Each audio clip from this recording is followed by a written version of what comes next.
नमस्कार, बहुत स्वागत है आपका। हर खबर देख रहे हैं आप और मैं हूं आपके साथ शाहनवाज मिर्जा। लखनऊ से इस वक्त एक बड़ी खबर आ रही। लखनऊ में कांग्रेस का विरोध प्रदर्शन लगातार जारी है। सोनिया गांधी से ईडी की पूछताछ को लेकर ये विरोध जो है वो दर्ज करवाया जा रहा है, जिसमें नसीमुद्दीन सिद्दीकी, मोना मिश्रा और तमाम लोग जो है वो अरेस्ट होते हुए नजर आए हैं। कांग्रेस काफी वक्त से जो है वो विरोध प्रदर्शन करती हुई नजर आ रही। ईडी जैसे जैसे सवाल जो है वो सोनिया गांधी पे दागता हुआ नजर आ रहा है और कांग्रेस पार्टी अपना विरोध प्रदर्शन जो है वो धरातल पर दिखा रही है। नसीमुद्दीन सिद्दीकी और मोना मिश्रा जो है वो अरेस्ट हुए हैं और कांग्रेस के तमाम नेताओं को अरेस्ट लगातार किया जा रहा है। यानी कि विरोध प्रदर्शन दर्ज लगातार कांग्रेस पार्टी कर रही है और कांग्रेस लगातार जो विरोध प्रदर्शन है वो ईडी के सवालों को लेकर, सोनिया गांधी को लेकर विरोध प्रदर्शन दर्ज करवा रही है कि राहुल गांधी और सोनिया गांधी से भारत सरकार जो है वो राजनीतिक वजह से ईडी से सवालों का जवाब दिलवा रही है। यानी कि जो भारत सरकार है वो लगातार ये कोशिश कर रही है कि ईडी के समक्ष जो है सोनिया गांधी और राहुल गांधी पेश होते रहे और केंद्र सरकार को लेकर भी जमकर कांग्रेस पार्टी निशाना साधती रही है। और साफ तौर पर कांग्रेस पार्टी ये आरोप लगवा रही है कि केंद्र सरकार नहीं चाहती कि विपक्ष जो है वो मजबूत हो और विपक्ष की आवाज संसद से लेकर सड़क तक गूंजती हुई नजर आए। इसी कड़ी में लगातार राहुल गांधी, सोनिया गांधी और विपक्ष के तमाम बड़े नेताओं को डराया जा रहा है। उनको कहीं ना कहीं जो एजेंसियां उनके वजह से जो है वो डराने की कोशिश की जा रही। ईडी के पूछताछ को लेकर लगातार विरोध प्रदर्शन लखनऊ में दर्ज हो रहा है। नसीमुद्दीन सिद्दीकी, मोना मिश्रा जो है उनको हाउस अरेस्ट कर लिया गया है और लखनऊ में कांग्रेस के कई नेताओं को भी अरेस्ट किया गया है। उधर योगी सरकार ने 20 पीसीएस अफसरों के तबादले कर दिए हैं और जिन अफसरों के तबादले किए गए हैं उनमें प्रदीप कुमार वर्मा को अपर पुलिस अधीक्षक नियुक्त किया गया। मुख्यमंत्री सुरक्षा के पद पर उनको भेजा गया है। वहीं पर अन्य पीसीएस अधिकारियों में जिनका तबादला हुआ है उनमें अलका धर्मराज उप सेनानायक 41वीं वाहिनी पीएससी गाजियाबाद बनाया, राजेश कुमार पांडे उप सेनानायक 32वीं और लखनऊ में बबीता सिंह अपर पुलिस अधीक्षक सक्रियता अधिष्ठान और ज्ञानवापी तिवारी को अपर पुलिस अधीक्षक अभिसूचना वाराणसी तैनाती की गई। लखनऊ में प्रदेश में एक बड़े स्तर पर तबादले हुए हैं, जिनमें 20 पीपीएस अधिकारियों के भी तबादले किए गए हैं।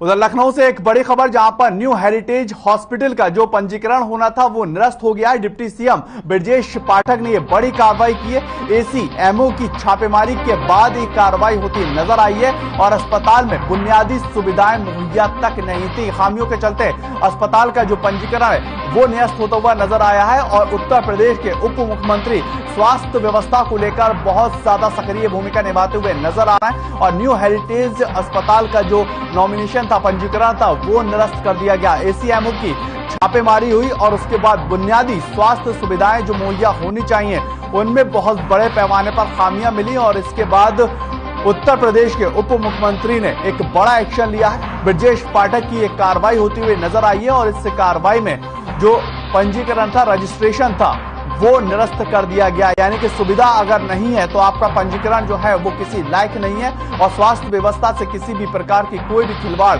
इस वक्त उत्तर प्रदेश के उप मुख्यमंत्री होते हुए बर्दाश्त नहीं कर रहे हैं। डिप्टी सीएम ब्रजेश पाठक का ये बड़ा फैसला है और इससे पहले भी साफ तौर पर तस्वीरें जो है सामने आती रहती हैं। औचक निरीक्षण वो हर एक अस्पताल का करते हुए नजर आते हैं और औचक निरीक्षण के दौरान जो भी खामियां पाई जाती हैं उसको दुरुस्त करने के सख्त हिदायत और निर्देश देते नजर आते हैं। उधर प्रसपा अध्यक्ष शिवपाल सिंह यादव ने एक बार फिर से अखिलेश यादव को लेकर एक बड़ा बयान दे दिया है और शिवपाल सिंह यादव ने कहा कि उन्हें मीडिया के माध्यम से अखिलेश यादव के पत्र की जानकारी मिली थी। साथ ही उन्होंने यह भी कहा है कि सपा की किसी भी बैठक में नहीं बुलाया गया है और ये मेरे लिए अत्यंत दुखद की बात है और मैं स्वतंत्र पहले से भी था और अगर अखिलेश यादव ये चाहते हैं कि मैं स्वतंत्र हूं तो मैं स्वतंत्र ही हूं। लेटर आया था अखिलेश यादव की तरफ से, उसमें उन्होंने कहा था उस लेटर में औपचारिक स्वतंत्रता दे दी गई। तो इससे तो लगता है कि ये जो लेटर जारी हुआ है अपरिपक्वता का राजनीतिक प्रमाण दिया गया है। इससे तो अच्छा होता कि हमें विधानमंडल दल से और पार्टी से निकाल दिया गया। तो उधर लखनऊ से एक बड़ी खबर है जहां पर स्वामी प्रसाद मौर्य से एसटीएफ ने यहां पर पूछताछ की है। सरकारी नौकरियों के नाम पर लाखों की ठगी का यह मामला बनता हुआ नजर आ रहा है और मामले में अरमान खान और उसके 4 साथी भी गिरफ्तार हुए हैं। इस पूरे मामले को लेकर स्वामी प्रसाद मौर्य से पूछताछ की गई है। आपको बताएं ये पूरा मामला जो है काफी पहले से बना हुआ था और मामले में अरमान खान के साथ 4 लोगों की भी गिरफ्तारी हुई है। स्वामी प्रसाद मौर्य से एसटीएफ की टीम ने पूछताछ की है और सरकारी नौकरियों के नाम पर लाखों रुपए की ठगी का मामला आया है और अरमान खान के साथ साथ 4 लोगों की गिरफ्तारी हुई है। एसटीएफ टीम अब लगातार इस बात की तफ्तीश करती हुई नजर आ रही है कि आखिर खामियां कहां पर मौजूद रही और किन किन लोगों के साथ जो है वो ये ठगी का मामला बना है, क्योंकि सरकारी नौकरी दिलाने का झांसा देकर लाखों की ठगी का मामला निकलकर सामने आया है, जिसमें 4 लोगों की गिरफ्तारी हुई है और उनमें अरमान खान का भी नाम शामिल बताया जा रहा है।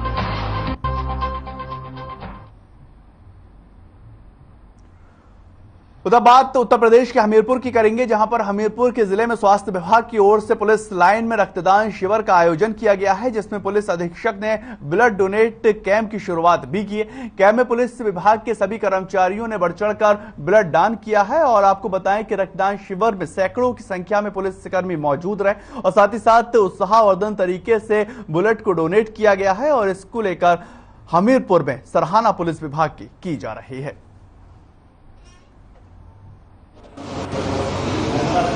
हॉस्पिटल हमीरपुर की तरफ से एक ये ब्लड कैंप का आयोजन किया गया है, जिसमें पुलिस लाइन में आज हमने एक कैंप लगाया है, जिसमें समस्त पुलिस परिवार के लोग आज यहाँ पर ब्लड डोनेट कर रहे हैं और इसमें अभी मेरे द्वारा, अन्य अधिकारियों द्वारा और समस्त जो हमारा पुलिस स्टाफ है उनके द्वारा ये ब्लड डोनेशन की। रायबरेली से इस वक्त एक बड़ी खबर है, जहां पर ट्रेन की चपेट में आने से युवक की मौत हुई है और युवक की मौत से परिजनों में कोहराम जो है वो मचता हुआ नजर आया है। पुलिस ने शव को पोस्टमार्टम के लिए भेज आगे की जांच पड़ताल भी शुरू कर दी है और राज्यपासी के रूप में मृतक की पहचान हो पाई है। ये बड़ी खबर आपको रायबरेली से दे रहे हैं, जहां पर एक दुर्घटना हुई और राजपासी के रूप में इसकी पहचान हो चुकी है और रायबरेली की ये बड़ी खबर है। ट्रेन की चपेट में आने से युवक की मौत हुई है और युवक की मौत के बाद परिजनों के अंदर जो है वो बड़े पैमाने में कोहराम मचा हुआ है और पुलिस ने शव को पोस्टमार्टम के लिए भेज मामले की आगे जांच में जुटी है।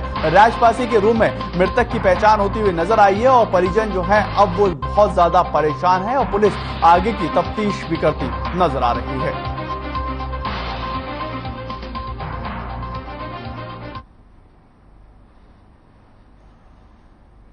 ये तस्वीरें आप देख सकते हैं, ये वही स्थान है जहां पर ये मृत जो है वो उससे रेल की चपेट में आया और उसके बाद युवक की मौत हो गई। दर्दनाक ये मौत है और उसके बाद परिजनों के अंदर लगातार कोहराम जो है वो मचा हुआ है। कोतवाली जगतपुर जनपद रायबरेली का ये पूरा मामला है। इसके बाद पुलिस को जैसे ही सूचना दी गई, पुलिस ने वहां पर जाकर तफ्तीश की है और जो बॉडी है उसका पोस्टमार्टम करवाया, उसके बाद परिजनों को सौंपा है। परिजनों के अंदर कोहराम है, लेकिन पुलिस जो है वो आगे की छानबीन करती हुई नजर आ रही है कि आखिर इतनी बड़ी लापरवाही जो है वो होती कैसे नजर आई है। उधर संभल में भी सावन की शिवरात्रि बड़े ही धूमधाम से मनाई गई है और सुबह से ही मंदिरों में भक्तों का लगातार तांता लगा हुआ है। महाशिवरात्रि के अवसर पर हरिद्वार से कावड़ लेकर आए भक्तों ने शिव का जलाभिषेक किया है और वहीं पर धनारी क्षेत्र के जयराम नगर मंदिर में भी पातालेश्वर भोलेनाथ पूजा को लेकर भक्तों का हुजूम देखने को मिला और मंदिर के महंत ने यह बताया है कि पुलिस प्रशासन की तरफ से पुख्ता इंतजाम लगातार किए गए। मान्यता है कि जो भी लोग इस मंदिर में सच्चे दिल से मनोकामना मांगने आते हैं, उनकी सारे मुरादें जो है वो पूरी होती नजर आती हैं।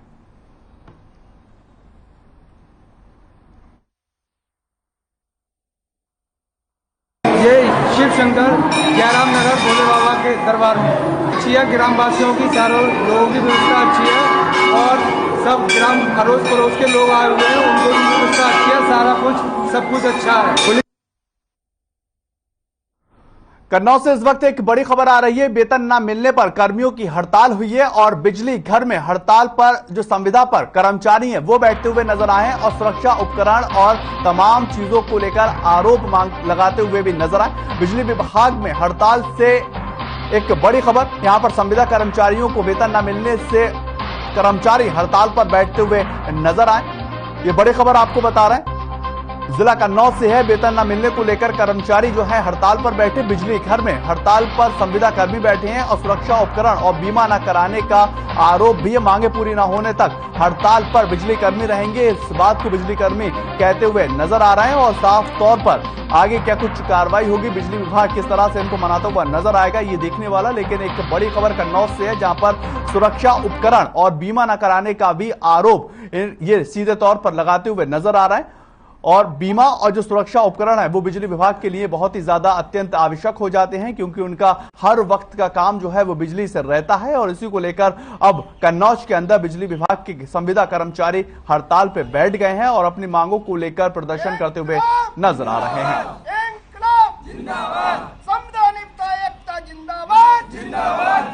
लोगों को माह मई जून जुलाई 3 माह हो गया है कार्य करते हुए।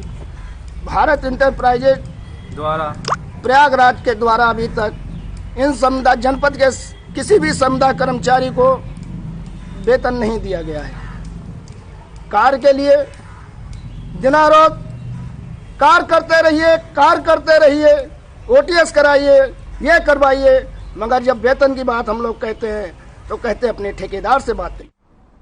उधर लखनऊ में रक्तदान को लेकर जागरूकता अभियान लगातार चलाया जा रहा है और अभियान में मेडिकल के छात्र छात्राओं के लोगों को नुक्कड़ नाटक के माध्यम से जागरूक किया जा रहा। इस कार्यक्रम के आयोजन केजीएमयू के शताब्दी कैंप में हुआ है और लोगों को जागरूक इसलिए किया जा रहा है क्योंकि जो ब्लड डोनेट है वो एक अच्छी पहल है और उसको लेकर लगातार लखनऊ में नुक्कड़ नाटक और सभाएं भी की जा रही हैं।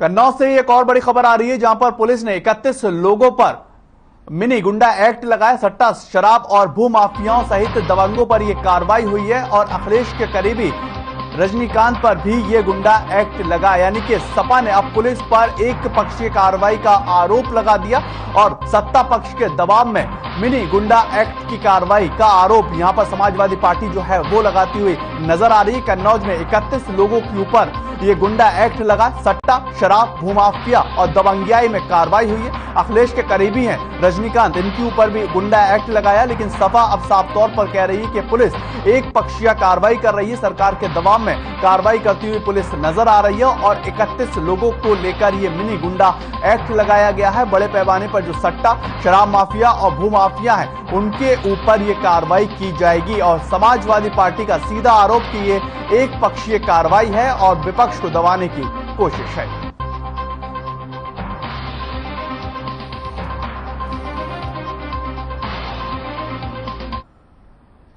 उधर गोंडा में परिषदीय स्कूल में पढ़ रहे 4 लाख छात्रों का भविष्य जो है अब संकट में आता हुआ नजर आ रहा है, क्योंकि पढ़ाई शुरू होने के 4 महीने बीत जाने के बाद भी बच्चों को स्कूल में किताबें नहीं मिल पाई, जिसका सीधा असर छात्रों की पढ़ाई पर लगातार पड़ रहा है और नए सत्र में भी छात्र पिछले साल की किताबें पढ़ने को मजबूर होते हुए नजर आए। करीब 1.5 साल से बच्चों को न्यू एडमिशन मिल गया है, लेकिन किताबें उनको अभी तक मुहैया नहीं हो पाई हैं।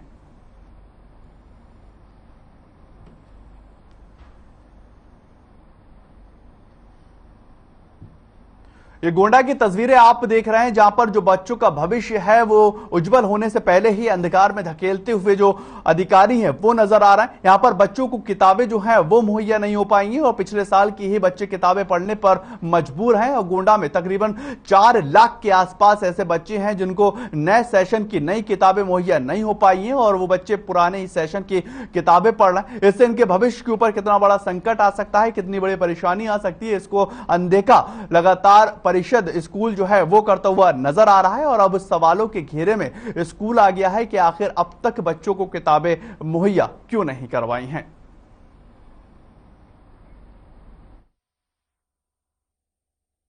इस पे निदेशालय से ही निर्देश आया था कि जो पुरानी पुस्तकें हैं उन्हीं को वापस लेकर नए बच्चों को दे दिया जाए, क्योंकि अभी इसका टेंडर नहीं हुआ था। इसके टेंडर की प्रक्रिया जो है चल रही है। उम्मीद है कि अगस्त तक बच्चों को नई पुस्तकें मिल जाएंगी। उधर एटीएम से कैश चुराने का मामला निकलकर सामने आया है। गोंडा से इस वक्त ये बड़ी खबर आपको बता रहे हैं, जहां पर सीसीटीवी में मामला कैद हुआ है और चोरी में असफल होने पर तोड़फोड़ की गई है। यानी कि एक्सिस बैंक के एटीएम में तोड़फोड़ का मामला, पहचान छिपाने को लेकर सीसीटीवी में ये तस्वीरें जो हैं वो साफ तौर पर देख सकते हैं। और बैंक प्रबंध ने नगर कोतवाली में तहरीर देकर आगे की कार्रवाई के लिए पुलिस को सूचना दी है कि एटीएम के अंदर चोरों ने असफल होने पर तोड़फोड़ की है और एक्सिस बैंक के एटीएम का ये पूरा मामला है। पहचान छिपाने को लेकर सीसीटीवी के साथ खिलवाड़ करते हुए भी नजर आए हैं और बैंक प्रबंधक या बैंक मैनेजर ने पुलिस को तहरीर दी है कि एटीएम के साथ छेड़छाड़ की गई है और एटीएम के अंदर असफल जब चोर हो गए, जब पैसा नहीं निकाल पाए तो सीसीटीवी के साथ छेड़खानी की गई है और उसके बाद पुलिस ने तहरीर को दर्ज कर लिया है और आगे की कार्रवाई पुलिस भी अब सीसीटीवी फुटेज के आधार पर करती नजर आ रही है।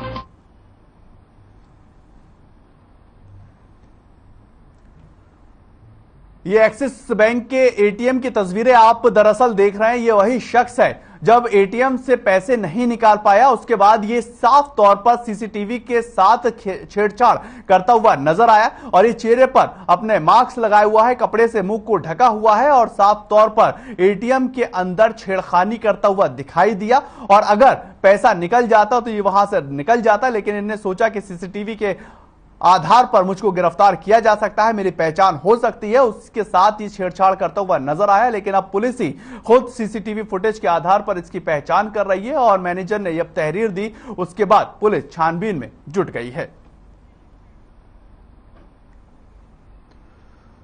उधर उत्तर प्रदेश एसटीएफ ने सरकारी नौकरियों के नाम पर करोड़ों रुपए ठगने वाले एक गिरोह का पर्दाफाश कर लिया है और बेरोजगार युवाओं से सरकारी नौकरी दिलाने के नाम पर ठगी करने वाले उत्तर प्रदेश सचिवालय में फर्जी सचिव और उसके 2 साथियों को गिरफ्तार किया गया। एसटीएफ ने इन जालसाजों को दारुल शफा चौराहे के पास से गिरफ्तार किया है और थाना हजरतगंज लखनऊ में इनकी गिरफ्तारी हुई।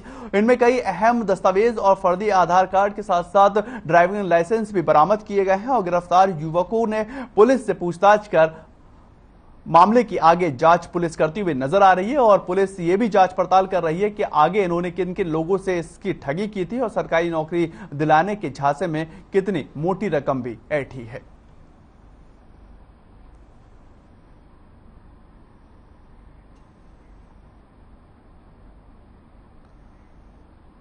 रायबरेली से इस वक्त एक बड़ी खबर है, जहां पर ट्रक ने स्कूटी को टक्कर मारी है और सड़क हादसे में मां बेटी की दर्दनाक मौत हुई है और ट्रक चालक ट्रक छोड़कर मौके से फरार हो गया। पुलिस ने शव को पोस्टमार्टम के लिए भेज दिया है। आगे की कार्रवाई भी पुलिस अब करती हुई नजर आएगी। ये दुखद खबर आपको रायबरेली से बता रहे हैं, जहां पर स्कूटी से मां और बेटी जा रही थी और एक ट्रक चालक ने मां बेटी को टक्कर मारी। मां बेटी की मौके पर ही मौत हो चुकी है। ये दर्दनाक मौत रायबरेली में हुई है और उसके बाद पुलिस को सूचना दी गई।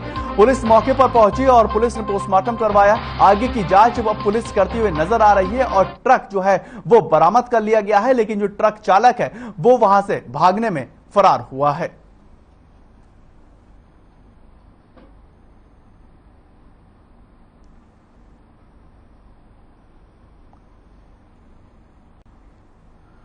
उधर रायबरेली के रायलपुर गंगा घाट में स्नान करते वक्त डूबते हुए युवक का शव करीब 3 दिन के बाद मिला है और गिगासो गंगा घाट के पास से बरामद किया गया है शव। पुलिस ने शव को कब्जे में लेकर कार्रवाई शुरू कर दी है और आगे की कार्रवाई अब पुलिस करती नजर आ रही है।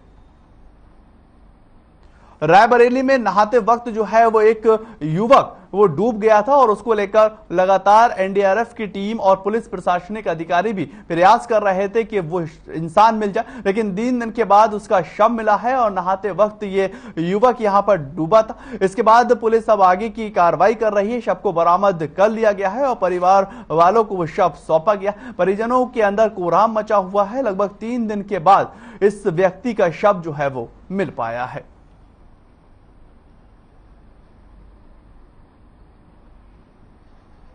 लखनऊ से एक बड़ी खबर है, जहां पर सरकारी बस ने युवक को रौंदा है और युवक गंभीर रूप से यहां पर घायल होता हुआ नजर आया। सिविल अस्पताल के ट्रॉमा के लिए उसको रेफर भी कर दिया गया। पुलिस ने बस को कब्जे में लिया और थाना हजरतगंज का यह पूरा मामला बताया जा रहा है, जहां पर युवक घायल हुआ है और उसको सिविल अस्पताल के ट्रॉमा के लिए रेफर किया गया। पुलिस ने बस को अपने कब्जे में ले लिया है और थाना हजरतगंज का ये मामला थाना हजरतगंज का मामला बन रहा है, जहां पर सरकारी बस ने युवक को रौंदा है और युवक गंभीर रूप से घायल, और घायल युवक को सिविल अस्पताल के ट्रॉमा में रेफर किया गया है और पुलिस ने बस को कब्जे में लिया और आगे की कार्रवाई अब पुलिस करती हुई नजर आ रही है।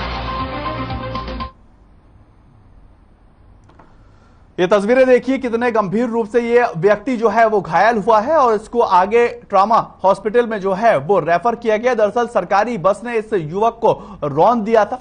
सरकारी बस से इस युवक का जो है वो एक्सीडेंट हुआ था और पुलिस ने बस को तो बरामद कर लिया है। आगे की जांच भी अब पुलिस से करती हुई नजर आ रही है और फिलहाल उस व्यक्ति की भी छानबीन की जा रही है, ड्राइवर की भी छानबीन की जा रही है जिसने ये रौंदा है, और पुलिस अब हर एक पहलू को बारीकी से तलाशती हुई भी दिखाई दे रही है। उधर अमरोहा जिले के वासुदेव तीर्थ स्थल पर आज सुबह से ही शिवरात्रि के पावन पर्व पर जल चढ़ाने के लिए भक्तों का तांता लगातार देखने को मिला है और सावन के महीने पर पड़ने वाले शिवरात्रि के इस पावन पर्व पर अमरोहा में जगह जगह मंदिरों में भोलेनाथ को जल चढ़ाने के लिए कांवड़ियों में उत्साह भी देखने को मिला है।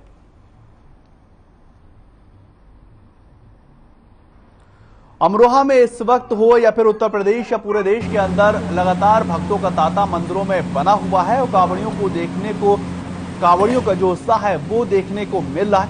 भोले के जितने भी भक्त हैं वो आज जल अभिषेक करते हुए नजर आ रहे हैं, क्योंकि 2 साल कोरोना के बाद एक बड़े पैमाने पर इस बार जो भक्तों का तांता है, जो भोलों के भक्त हैं उनका जो तांता है वो एक बड़े पैमाने पर दिखाई दिया है और लगातार ये भीड़ जो है वो बढ़ती हुई नजर आ रही।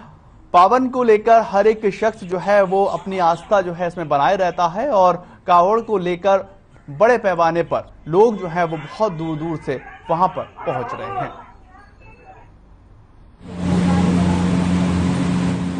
ये प्राचीन मंदिर है, पहले से ही काफी समय से है और ये तो खुद निकले हैं महादेव हैं, तो यहाँ गजस्थल के नाम से प्रसिद्ध है ये शिव काली मंदिर, समझे। यहाँ तो श्रद्धालु बहुत दूर से आते हैं और आपको ज्यादा सावन का महीना है, पिछले साल तो इतने नहीं थे लेकिन आपको काफी श्रद्धालु बढ़े। हमीरपुर से इस वक्त एक बड़ी खबर है, जहां पर महिला का हाई वोल्टेज ड्रामा देखने को मिला है और 2 मंजिला मकान की छत पर महिला चढ़ी हुई नजर आई। मासूम के साथ छत से कूदने की कोशिश कर रही थी और घरेलू विवाद के चलते छत पर यह महिला चढ़ गई। महिला का अपनी सास से एक झगड़ा हुआ था और मौके पर पुलिस ने महिला को समझा बुझाकर नीचे उतारा है। हाई वोल्टेज ड्रामा जो है ये महिला का देखने को मिला और हमीरपुर का ये पूरा मामला, सास और बहू में झगड़ा हुआ और झगड़े को लेकर 2 मंजिला मकान की छत पर वो महिला चढ़ गई और बच्चे को लेकर वहां से कूदती हुई नजर आई। घरेलू विवाद के चलते ये चढ़ी थी। इसके बाद पुलिस को सूचना दी गई और पुलिस मौके पर पहुंची। पुलिस जब मौके पर पहुंच गई तो वहां से उस महिला और बच्चे को नीचे समझा बुझाकर उतारा गया है और घर कलेश को लेकर आगे पुलिस समझाती हुई भी नजर आ रही। आपको बताएं, हमीरपुर का मामला था जिसके बाद पुलिस को सूचना दी गई कि एक महिला अपने बच्चे को लेकर छत पे चढ़ गई है, यानी कि बिल्डिंग पे चढ़ गई थी और उसके बाद उसको वहां से समझा बुझाकर नीचे उतारा गया है।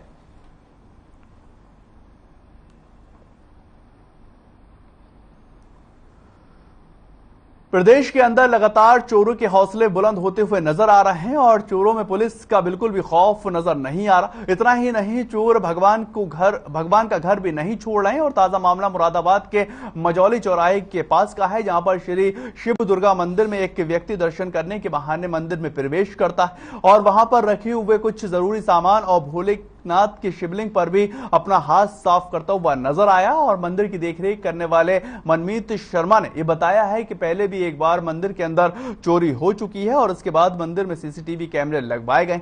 वहीं चोरी की घटना मंदिर में लगे सीसीटीवी में कैद हो गई है। फिलहाल पुलिस ने मामले की शिकायत भी दर्ज की है और सीसीटीवी फुटेज के आधार पर आगे की तफ्तीश करती हुई नजर आ रही है। मुरादाबाद की तस्वीर आप देख रहे हैं कि चोर जो है अब वो भगवान का घर भी नहीं छोड़ रहे हैं, भगवान के घर पर ही चोरी करते हुए नजर आ रहे हैं और चोरों के हौसले इतने बुलंद हो चुके हैं कि वो आम घर तो छोड़िए, भगवान के घर से ही लाखों रुपए के जेवरात और गहने जो हैं चुराते हुए नजर आ रहे हैं। तस्वीरें आप साफ तरह से देख सकते हैं कि ये शख्स किस तरह सामान के ऊपर हाथ साफ करता हुआ नजर आ रहा है। इसकी शिकायत जो है वो वहां के महंत ने दी और पुलिस ने मामला दर्ज कर लिया है और मामला दर्ज करने के बाद अब पुलिस आगे की कार्रवाई में जुटी हुई है और इस शख्स को गिरफ्तार करने के लगातार प्रयास भी किए जा रहे हैं।